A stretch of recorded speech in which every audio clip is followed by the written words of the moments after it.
मी कुठलं हे पण नाही केलं की असं सारखं जाऊन चेक करा, राहिलं आणि जाऊन चेक करा, नाही ते नाही, खाली करा, हे दोन नकोच आहे दोन मला. सीझर झाले म्हणजे तुला तिसरा चान्स घ्यायची इच्छा आहे. पण तुला जे वाटतंय ना की आपल्याला तिसरा मुलासाठी चान्स घ्यायचा, अशी कुठलीही ट्रीटमेंट नाही की त्याच्यामुळे आपल्याला मुलगा राहील. आणि कोणीही तपासून देणार नाही. आणि कुठे तपासलं तर मी तरी काही त्याच्या पुढे काही हालचाल करणार नाही. त्याच्यामुळे आता जी प्रेग्नन्सी राहिली आहे ती जर तुला बाळ हवं असेल, काही असो मुलगा मुलगी, तर तुझे मिस्टर एवढे मिलिटरीमध्ये आहेत, मुलींना पण तू मिलिटरीत टाकू शकते ना. असं नाही मुलगा झाला तरच मी एक भारतीय सैन्याला जवान देईल, असं काही नाही. मुलींना पण तू टाकू शकतेस. आता परदेशात बघ 3-3 अपत्य सहज असतात. तुम्ही पण 3 अपत्य वाढू शकता. पण त्याला ते असं हे जोडलंय ना, तिसरा मला मुलगा पाहिजे, ते होणार नाही.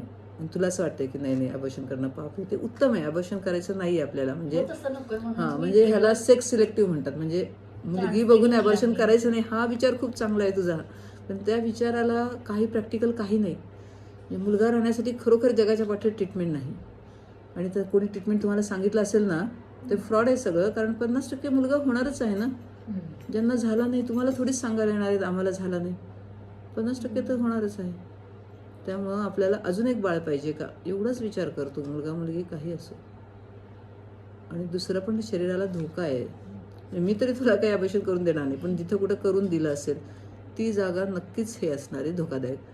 कारण गव्हर्नमेंट रिकग्नाईज ह्याच्यात परमिशन नसते. दुसऱ्या कोणाकडे गेलं तर आपल्याला जीवाला पण धोका होऊ शकतो. म्हणजे आता हे बाळ काही असो, आपल्याला हवं आहे का एवढंच विचार कर. मुलगा असेल तर पाहिजे, मुलगी नको, असं काही विचार करू नको. तसं तुझा विचार दिसतोय की मला खाली करायचं नाही, हा विचार दिसतोय.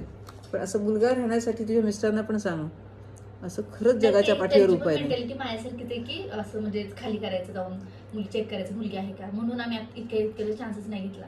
नाही पण तसे विचारायचे नाहीच. तुझा हा विचार स्तुत्य आहे की आम्हाला अबॉर्शन करायचं, हा विचार खूप स्तुत्य आहे. पण त्याला जोडून तुला मुलगा राहण्यासाठी काही ट्रीटमेंट घ्यायची असं वाटतं ना, अशी ट्रीटमेंट खरोखर नाहीये. अशी ट्रीटमेंट खरोखर नाहीये. असं नाही की कुठेतरी आपल्याला असं काहीतरी हे लावायचं की मला मुलगा झालाय बाबा, असं नाही. खूप चांगलं आहे, ते खूप चांगलं आहे. नाही नाही, तुझे विचार खूप रॅशनल आहेत. पण आता त्याच्यावर मुलगा होण्यासाठी असे कुठलेही उपाय नाहीत. आणि कोणी जर करायला सांगितले तर त्याच्यावर विश्वास पण ठेवू नकोस. त्याच्यावर विश्वास ठेवू नकोस. विश्वास नाहीच बसते म्हणून बऱ्याच जणांनी सांगितलं, मी अजून कोणावर विश्वास नाही ठेवला. कुठल्या नाकात घालायच्या थेंबाने होत नाही, कशानेही होत नाही, कशाने होत नाही. हा चान्स ऑकरन्स आहे. 50% sperms x carrying, 50% Y carrying असतात. असं कोणी त्याला साध्या ट्रीटमेंटनी वेगळं करू शकत नाही. अगदी उच्चतम प्रयोगशाळेत केलं तर, ज्याला कोणाला गव्हर्नमेंट पण आपले हुशार आहे, असे कशालाही परमिशन नाही आहे. त्याच्यामुळे जस्ट घरी जाऊन विचार कर 2-4 दिवस. अजून तर 5च आठवडे झालेत. मग तुम्हाला अजून एक बाळ पाहिजे असेल तर मला काही विचार न करता हे कंटिन्यू करायचं. मी तुझं तिसरं सीझर करून देईन. आणि नको असेल तर आत्ताच ऑपरेशन करून ह्या विचारातनं बाहेर पडून जा. या विचारच आता परत ठेवू नकोस. दोन्ही मुलींना आपण सैन्यात घालू. भारतात आपले साताऱ्यातले किती भारतीय सैन्यात आहेत, दोघींनाही पाठवायचं. येस.